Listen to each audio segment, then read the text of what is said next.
لله وكفى وسلام على عباده الذين اصطفى أما بعد فأعوذ بالله من الشيطان الرجيم بسم الله الرحمن الرحيم قل إن كنتم تحبون الله فاتبعوني يحبب لكم ويغفر لكم والله غفور رحيم صدق الله العظيم وقال النبي صلى الله عليه وسلم اسمع يسمع لك أو كما قال عليه الصلاة والتسليم اللهم صل على سيدنا محمد في أول وأوسط وآخر كلامنا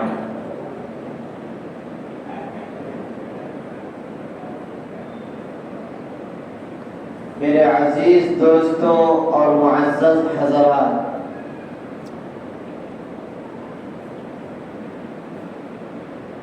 میں نے آپ کے سامنے اللہ کے پیارے نبی حضرت اقدس محمد صلی اللہ علیہ وسلم کی ایک حدیث شریف سنائی ہے۔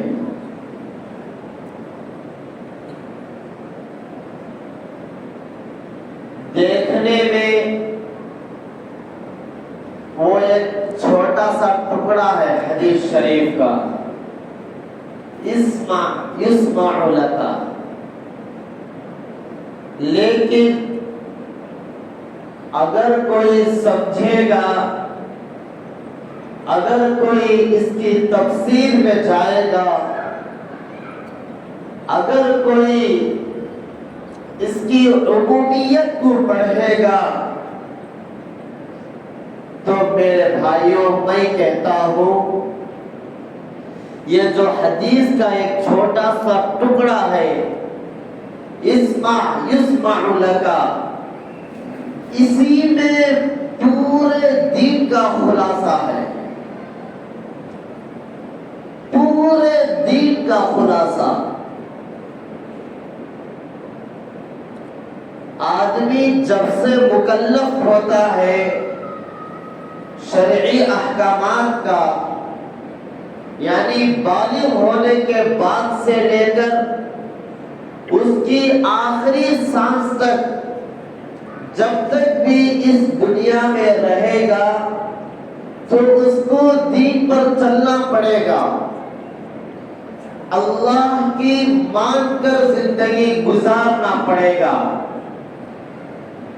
تو یہ جتنے بھی سال جیے گا اسلام کے مطابق، وہ پورے کا پورا اللہ کے نبی علیہ السلام نے اسمع یسمع لک اسی میں رکھا ہوا ہے۔ تو اب آئیے ہم اس کی تفسیر کی طرف جاتے ہیں، تشریح کرتے ہیں اس حدیث کے ٹکڑے کا۔ اللہ کے نبی علیہ الصلاۃ والتسلیم نے فرمایا، سنو تمہاری سنی جائے گی۔ اللہ کے نبی علیہ الصلاۃ والتسلیم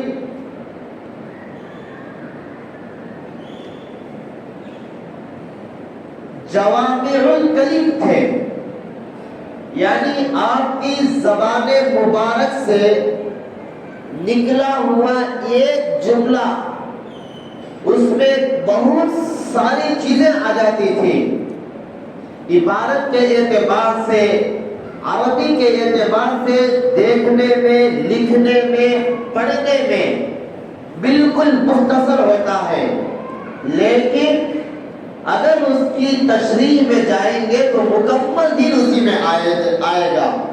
اسی کو جوامع الکلم کہتے ہیں۔ یعنی پوری باتوں کا خلاصہ یہ اللہ تبارک و تعالیٰ نے اپنے حبیب حضرت محمد صلی اللہ علیہ وسلم کو عطا کیا تھا. ایک جملہ بھی پورے دین پر دلالت کرتا ہے.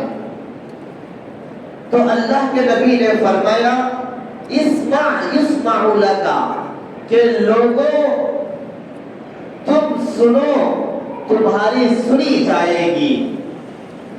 یعنی اللہ تعالیٰ کے جتنے بھی احکامات ہیں، نماز ہے، روزہ ہے، زکوٰۃ ہے، جتنے بھی احکامات اللہ تعالیٰ نے بیان کیا اس میں آ گئے کہ تم تمام احکامات کو سنو، مانو، اس پر چلو، اور اللہ تبارک و تعالیٰ تمہیں سنے گا، تمہاری سنے گا. ایک آدمی ہے عمر بھر دعا کرتا رہتا ہے کہ اے اللہ مجھے صحت دے، صحت دے، صحت کی دعا کرتا ہے، لیکن اللہ تعالیٰ کے احکام پر نہیں چلتا تو اس کی دعا کیسے قبول کی جائے گی؟ جبکہ احادیث میں آتا ہے ایک مومن کی دعا رد نہیں کی جاتی، لیکن یہ تو عقل کے خلاف ہے. بیٹا باپ کی بات نہیں سن رہا ہے تو باپ اپنے بیٹے کی خواہشات کو خوش دلی سے کبھی مکمل نہیں کرے گا، مجبوری میں آ کر مکمل کر دے گا، خوش دلی سے مکمل نہیں کرے گا. تو میرے بھائیوں، ہم بھی اللہ تبارک و تعالیٰ کی سنیں گے تو اللہ تعالیٰ ہماری سنے گا. ہم اللہ تعالیٰ کی نہیں سن رہے ہیں اور بہت سارے اعتراضات ہمارے دل و دماغ میں لیے بیٹھے ہیں کہ ہماری یہ پریشانی ہے، ہماری یہ پریشانی ہے، اولاد بات نہیں مان رہی ہے، گھر میں بیوی بات نہیں مان رہی ہے، دکان کے نوکر ایماندار نہیں ہے، اور اڑوس پڑوس اس طرح سے تکلیفیں دے رہے ہیں. یہ تمام شکایتیں ہماری ہیں، ہم دوسروں کو سناتے ہیں، لیکن اللہ تبارک و تعالیٰ کی ہم نہیں سن رہے ہیں. یہ کیسا انصاف ہے؟ خود یہ بات مسلم ہے، اللہ تبارک و تعالیٰ نے انسانوں کو بنایا ہے اپنی سننے کے لیے. اس کے بعد جتنی بھی چیزیں دنیا میں بنائی ہے، چاند سے لے کر سورج تک، آسمان سے لے کر زمین تک، مشرق سے لے کر مغرب تک، شمال سے لے کر جنوب تک، اس روئے زمین پر جتنی بھی چیزیں بنائی ہوئی ہے یہ بندوں کی بات سنے گی. اگر واقعی میں اگر ہم اللہ کی سننے والے بن گئے تو میرے بھائیوں منبر رسول پر بیٹھ کر قسم بھی کھا سکتے ہیں کہ یہ تمام چیزیں ہماری بات سنے گی، یہ دریا ہماری بات سنے گی، یہ چاند اور سورج ہماری بات سنے گے، یہ ہوائیں ہماری بات سنے گی، اور دریاؤں میں جو موجیں مارتے ہوئے لہریں یہ بھی ہماری بات سنے گی. حضرت علامہ شیخ سعدی رحمت اللہ علیہ فرماتے ہیں کہ میں کیا دیکھ رہا تھا ایک مرتبہ کہ ایک آدمی شیر کے اوپر سوار ہے. شیر ایک درندہ ہے، چیر پھاڑ کھانے والا جانور ہے، اس کے اوپر سوار ہے اور وہ اس کو اپنے قابو میں لیا ہوا ہے. آدمی انسان شیر کو اپنے قابو میں لیا ہوا ہے، اس کے اوپر سوار ہے اور اس کو کان پکڑ کر جدھر بوڑے ادھر پڑ رہا ہے، جدھر جانے کو کہے ادھر جا رہا ہے. حضرت شیخ سعدی رحمت اللہ علیہ بہت حیرت سے دیکھے، تعجب سے دیکھے تو وہ جو سوار تھا شیر کے اوپر وہ اپنے وقت کا ولی تھا، وہ اللہ کی سنتا تھا. تو تمام درندے، تمام پرندے، آسمان و زمین اس کی بات سنتے تھے. تو وہ جو سوار تھا تو وہ حضرت شیخ سعدی رحمت اللہ علیہ سے کہا کہ شیخ سعدی تم کیوں تعجب سے مجھے دیکھ رہے ہو؟ کیا میں درندے کو اپنے قابو میں کر لیا اس لیے تم مجھے تعجب سے دیکھ رہے ہو؟ تو اس آدمی نے کہا کہ تم بھی تمام درندوں کو، تمام پرندوں کو، شمس و قمر کو اپنے قابو میں کر سکتے ہو، اور یہ تمام کی تمام تمہاری بات سنے گی جب تک کہ تم اللہ کی بات سنو گے۔ اگر تم اللہ کی بات سنیں گے تو یہ تمام چیزیں ہماری بات سنے گی۔ لیکن میرے بھائیوں، ہمارے حالت پر ہم رونا نہیں معلوم ہے، ہنسنا نہیں معلوم ہے، نہ ہمارا رہن سہن اللہ کے بتائے ہوئے طریقے پر ہے، نہ ہمارا چہرہ اللہ کے بتائے ہوئے طریقے پر ہے، نہ ہمارا لباس اللہ کے بتائے ہوئے طریقے پر ہے، نہ ہماری زبان اللہ کے بتائے ہوئے طریقے پر ہے، اور نہ ہمارے 24 گھنٹے جو گزر رہے ہیں یہ اپنے نفسانی خواہشات پر گزر رہے ہیں، تو اللہ تعالیٰ کے فیصلے کیسے درست نکلیں گے؟ یہ سمجھنے کی بات ہے، سننے کی بات ہے، اور دل کے کانوں سے سننے کی بات ہے۔ جب یہ چھوٹی سے ہم اپنے رب کی نہیں سن رہے ہیں تو ہمارا رب ہماری کہاں سے سنے گا؟ ہمارا رب ہماری کہاں سے سنے گا؟ ہماری دعاؤں میں اثر اسی لیے ختم ہو چکا ہے، ہماری دعاؤں میں اثر اسی لیے ختم ہو چکا ہے۔ تو میرے بھائیوں، ہم اپنے ظاہری طور پر بھی، اپنے باطنی اندرونی طور پر بھی، اور اپنے گھر کے ماحول کو، اپنے باہر کے ماحول کو، اپنے دکان کے ماحول کو، یہ تمام اللہ تعالیٰ کے احکامات کے مطابق کر دیں گے تو میرے بھائیوں ہر چیز ہماری سننے کے لیے تیار ہو جائیں گے۔ اسی لیے اللہ کے نبی علیہ السلام نے فرمایا اسمع یسمع لکا۔ اگر ہم تاریخ کی کتابیں صحابہ کی تاریخ پڑھتے ہیں تو معلوم ہوتا ہے کہ سمندروں میں گھوڑے چلا دیے، صحابہ کرام نے سمندروں میں گھوڑے چلا دیے، اور حضرت ابراہیم علیہ السلام کو آگ ایک ٹھنڈا کر دیا۔ قلنا یا نار کونی بردا وسلاما علی ابراہیم۔ اتنی مدت آگ میں رہنے کے باوجود بھی کچھ بھی نہیں ہوا، کیوں؟ وہ اللہ تعالیٰ کی سنتے تھے، اس لیے دنیا کی ہر چیز پر اس کی حکومت تھی۔ حضرت عمر فاروق رضی اللہ عنہ تمام دنیا کے اوپر حکومت کیے، عناصر اربع پر حکومت کیے ہیں، زمین پر حکومت کیے، آسمان پر، پانی پر، مٹی پر، ہر چیز پر حضرت عمر فاروق نے حکومت کی ہے، اس لیے کہ وہ اللہ تبارک و تعالیٰ کی سنتے تھے اور دنیا کی ہر چیز ان کی سنتی تھی۔ آج بھی ان کا سنتے تھے، آج بھی حضرت عمر کی سنتی تھی۔ تو میرے بھائیوں، اگر ہم اللہ کی سننے والے بن جائیں گے تو وحشیانہ اور جنگل بھی ہم کو جنت لگے گا، درندوں سے بھرا ہوا جنگل ہم کو جنت سے کچھ کم نہیں لگے گا، اس لیے کہ ہم اللہ تبارک و تعالیٰ کی سن رہے ہیں، اور یہ ضروری ہے کہ ہم اللہ کی سن رہے ہیں تو یہ تمام چیزیں ہماری بات سنیں، یہ پہاڑ بھی ہماری بات سنیں گے، جبکہ ہم اللہ تعالیٰ کی بات کو سنیں، اللہ کی بات سنیں تب تو یہ تمام چیزیں ہماری تابعداری کرنے لگیں گے۔ حضرت ابراہیم بن ادہم رحمت اللہ علیہ اتنے بڑے بزرگ گزرے ہیں، اتنے بڑے بزرگ گزرے ہیں، اللہ والے گزرے ہیں۔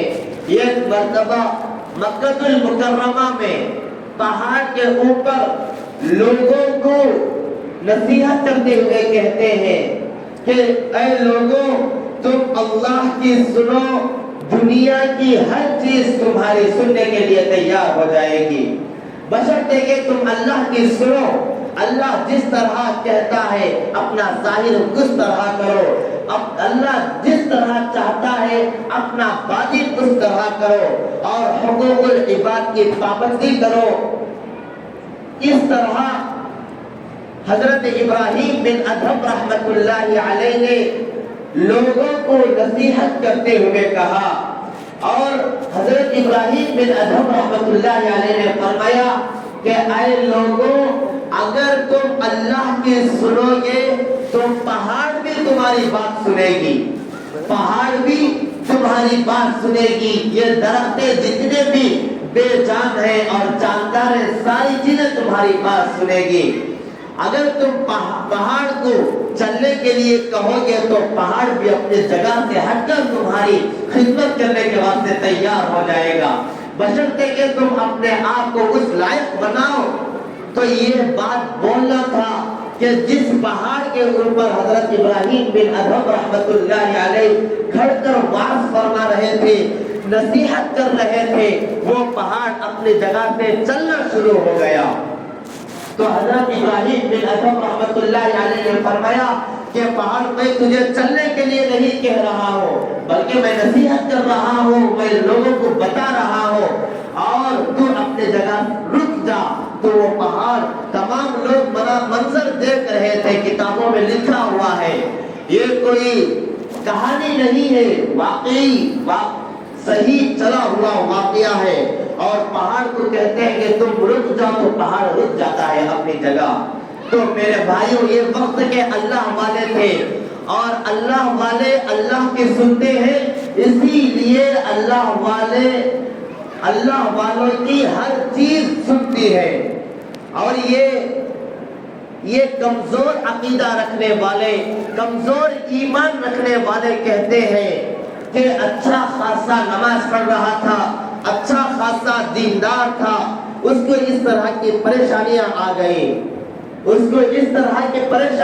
گئی، کاروبار ٹھپ پڑ گیا، اتنا مال نقصان ہو گیا، بچوں کا انتقال ہو گیا، اور جوانی میں چلا گیا، اور یہ خود مفتی بن کر فیصلہ کر دیتے ہیں کہ وہ اس طرح سے، اس وجہ سے اس کو تکلیف پہنچی ہے، نقصان ہوا ہے۔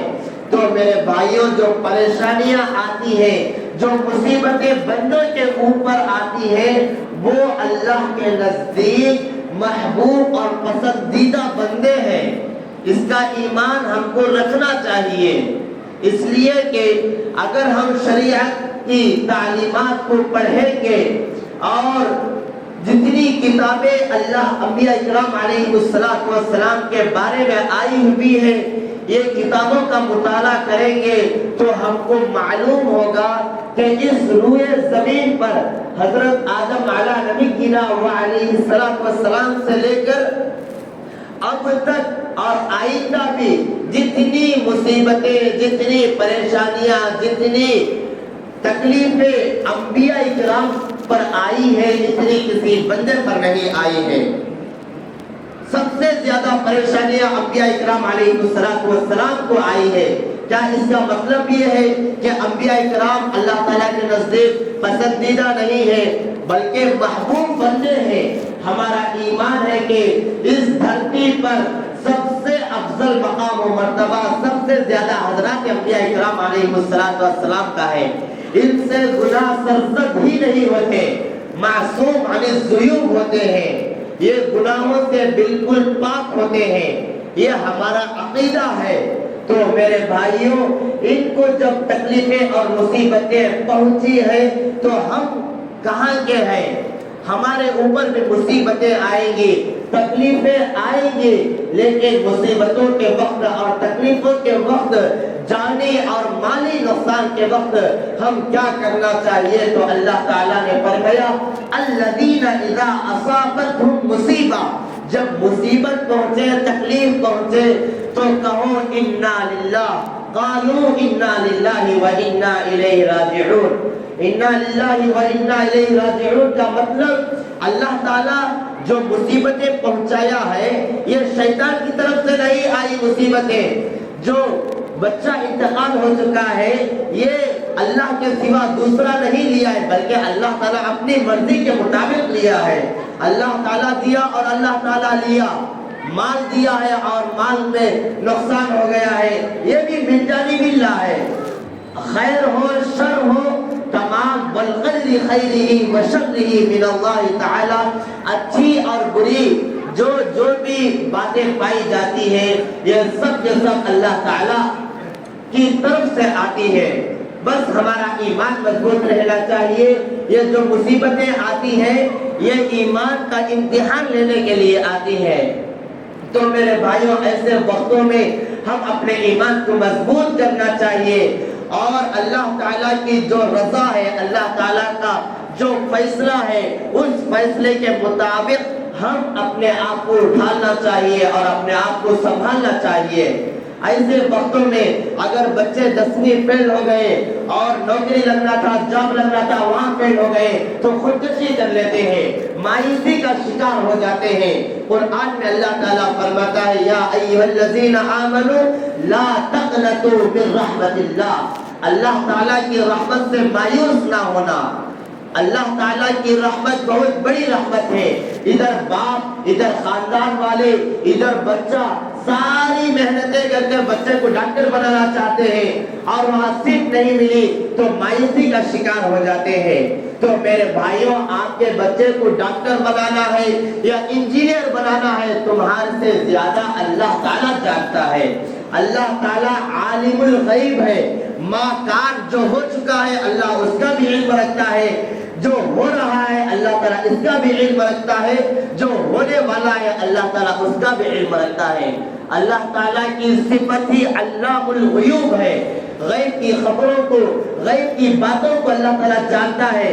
آپ کو اللہ تعالیٰ اولاد کی نعمت سے نوازا ہے تو اولاد کو بچپنے میں لینا ہے یا جوانی میں لینا ہے یا بڑھاپے میں لینا ہے, یہ اللہ تعالیٰ بخوبی اس سے واقف ہے.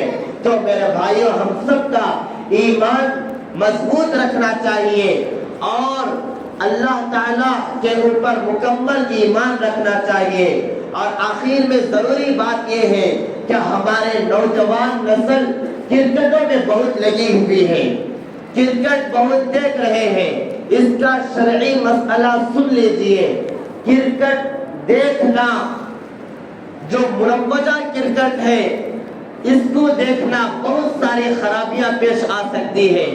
اس میں برہنہ عورتیں آ جاتی ہیں اور اس میں وقت کا ضیاع ہے. سب سے بڑا جو خطرناک مسئلہ ہے وہ وقت کا ضائع ہونا ہے. اس میں بیکار کا وقت ضائع ہو جاتا ہے. تو میرے بھائیوں, یہ کرکٹ کھیلنا, کرکٹ دیکھنا اگر اس میں حرام کام نہیں ہوتے ہیں تو فی نفسی جائز ہے, فی نفسی جائز ہے. اگر اس میں برہنہ عورتیں آ جاتی ہیں اور اس میں تصویریں آ جاتی, ویڈیو فون میں دیکھنا, ٹی وی میں دیکھنا, یہ بالکل ناجائز ہے. اس لیے کہ ویڈیو دیکھنا ہی ناجائز ہے. علماء کرام کے بیانات سننا بھی, بعض علماء کرام نے ویڈیو کی شکل میں مکروہ لکھا ہوا ہے. چاہے جائے کہ کرکٹ دیکھنے کی اجازت دیتے. ہاں, کرکٹ اپنے جسمانی ورزش کے لیے کھیل سکتے ہیں, لیکن فون میں دیکھنا, اس میں بہت ساری خرابیاں ہیں کہ اس میں وقت بھی ضائع ہو جاتا ہے اور نمازوں کا بھی خیال نہیں ہوتا. جو اس میں لگ جاتے ہیں اس میں نمازوں کا بھی خیال نہیں ہوتا. اور جو فائنل میچ چلتی ہے اس میں تعلیم کا بھی بہت بڑا نقصان ہو جاتا ہے. بچہ اسکول کو جاتا ہے, کالج کو جاتا ہے, کبھی کبھی بند ہی کر دیتے ہیں. تو میرے بھائیوں, اس سے جہاں تک ہو سکے دور رکھنے کی کوشش کریں اپنے آپ کو. اور جو بڑے حضرات ہیں وہ اپنے بچوں کی نگرانی کریں. تمہارے بچوں کی نگرانی کرنے کی ذمہ داری تمہارے اوپر ہے. کوئی اور تمہارے بچوں کی نگرانی نہیں کرے گا. وہ تمہارے اختیار میں ہے کہ تم جنت میں جانا ہے تمہارے ہاتھ میں ہے, جہنم میں جانا تمہارے ہاتھ میں ہے. تم اپنے بچوں کو جنت میں لے کر جانا وہ بھی تمہارے ہاتھ میں ہے, جہنم میں بھیجنا ہے وہ بھی تمہارے ہاتھ میں ہے. سب کل قیامت کے دن ولا تزر وازرۃ وزر اخرى, اللہ تعالیٰ فرماتا ہے ایک کا گناہ دوسرا نہیں اٹھائے گا. ہر بندہ اپنے اعمال اور اپنے کرتوتوں کا ذمہ دار خود رہے گا. اللہ تعالیٰ سے دعا کرے کہ اللہ تعالیٰ ہم سب کو عمل کرنے کی توفیق عطا فرمائے. آمین. وآخر الدعوانا الحمدللہ رب العالمین. جو حضرات سنت نہیں پڑھے وہ سنتیں پڑھ لیں.